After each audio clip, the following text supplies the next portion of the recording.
अब बहुत से फैसले ये सब आपने लेने हैं। अब जब ये बच्चे तकमील को पहुंच जाते हैं यानी एक हद तक तकमील, जहां हमने एक लिमिट्स मुकर्रर कर रखी हैं कि इस उम्र के बाद ये बच्चे को हम मैच्योर डिक्लेयर कर देंगे, उसे एक सोच सूझबूझ समझ रखने वाला बच्चा डिक्लेयर कर देंगे। अब अगर आपकी बच्ची वहां पर जाकर सबसे बड़ी ख्वाहिश करती है तो वहां पर वो ख्वाहिश आप नहीं मानते। जी हां, मैं उसकी जिंदगी के अहम तरीन फैसले की तरफ आ रहा हूं।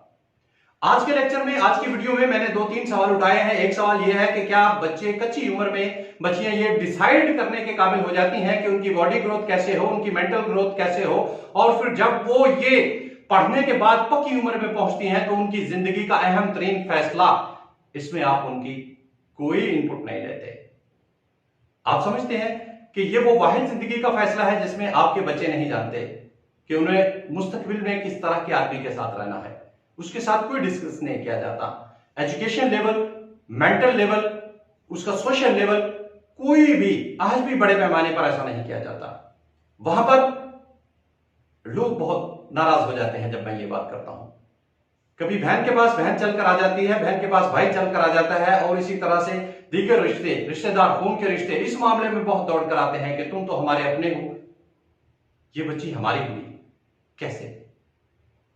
दुनिया के किसी कानून से साबित नहीं है, शरीयत के किसी कानून से साबित नहीं है कि आप एक इंसान को उसकी मर्जी के खिलाफ किसी के हवाले कर दें। आप उसकी जिंदगी के सबसे बड़े फैसले पर उससे राय तक तलब न करें। उसे गूंगा बहरा समझकर अपनी मर्जी की तकमील करने के लिए, उन रिश्तों को बचाने के लिए कि जो रिश्ते आपसे, आपके रिश्ते की वजह से नहीं मिलना चाहते। मसलन किसी ने थ्रेट कर दिया कि अगर आप ये रिश्ता हमें नहीं देंगे तो हम आपसे ताल्लुक तोड़ देंगे। वो भाई आपको भाई तस्लीम नहीं करता, मगर वो रिश्ता लेने के बाद आपका भाई रहना चाहता है। वो पुराने और मजबूत रिश्ते की कोई वैल्यू नहीं रखता।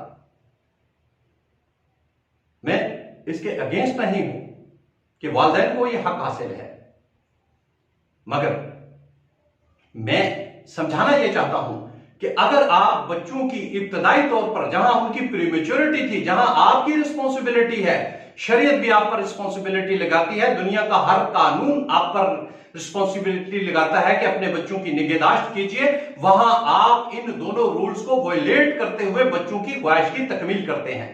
जब आपके बच्चे बड़े हो जाते हैं और वो डिसाइड करने के काबिल होते हैं कि उन्होंने सारी जिंदगी किस इंसान के साथ रहना है, तो वहां बच्चियों से पूछना भी पसंद नहीं करते। प्यारे वालिदैन, अपनी सोच को बदलिए। बैठकर जरा वैसे ही फ्रेंडली माहौल में डिस्कस कीजिए, पूछिए, राय लीजिए, एहतमाद में लीजिए, अच्छे बुरे की पहचान दीजिए। उसके बाद सामने तस्वीर रख दीजिए, तस्वीर कशी पूरी कीजिए। अगर आप समझते हैं कि आप किसी की जिंदगी का फैसला करने में आप बड़े सॉलिड और स्ट्रांग हैं, तो फिर उनके करैक्टर्स का पूरी तरह से एनालिसिस कीजिए, एक्टिविटीज का एनालिसिस कीजिए कि जिंदगी की इस दौड़ में जिसके साथ आप अपनी बेटी को साथ देने जा रहे हैं, जिसके हाथ में हाथ देने जा रहे हैं, उसका सोशल स्टेटस क्या है, उसका बोलने यानी उठने बैठने का अंदाज क्या है, बिहेवियर क्या है, माशरे के अंदर उसका वकार क्या है, उसकी तालीम क्या है, उसका रोजगार क्या है, उसका बिहेवियर कैसा है। वो ख्वाहिशात की तकमील करने में एक लाइफ पार्टनर को पार्टनर भी मानता है, बेटर हाफ को बेटर मानता है। उसका नजरिया सोच क्या है, उसकी इस सोसाइटी के अंदर अप्रोच क्या है।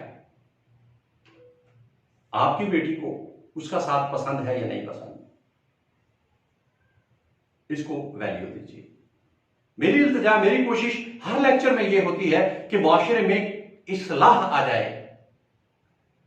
आप ऐसा कीजिए, सोचिए। मैं आपको फोर्स नहीं कर रहा कि आप ऐसा कीजिए, बस मेरी आज की ख्वाहिश यह है कि आप इसको बैठकर सोचिएगा जरूर, कहीं आप गलती पर तो नहीं हैं। अगर गलती पर हैं तो इस्लाह कीजिए। अपने लिए, मेरे लिए हाथ उठाइए, दुआ कीजिए। अब तक के लिए अल्लाह हाफिज।